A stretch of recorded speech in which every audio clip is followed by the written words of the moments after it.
কি গো তোমার হলো? একটু তো ধৈর্য ধরো। প্রায় 3 মাস পর তুমি আমাকে নিয়ে কোথাও ঘুরতে যাচ্ছ। একটু সুন্দর করে সাজবে না? দেখবে তোমার বইয়ের ওপর থেকে আজকে কেউ নজরই সরাতে পারবে না, বিশেষ করে তুমি। হ্যাঁ ঠিক আছে ঠিক আছে, তুমি তাড়াতাড়ি রেডি হও। এই তো।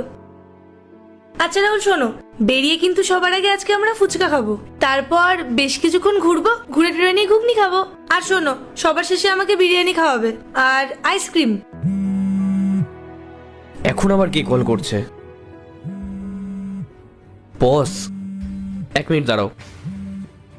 Hello sir. হ্যাঁ ভাই, আজকে ছোট করে একটা পার্টি হবে নাকি? মেঘাও আসছে। আজকেই স্যার?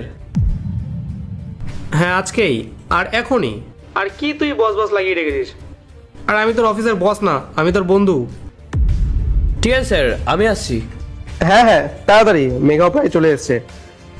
হ্যাঁ স্যার, এখনই আসছি। Payel, I am so sorry. জানি না হঠাৎ করে আজকে আমাকে বস কেন ডাকলো। আমাকে এখনই যেতে হবে বুঝলে।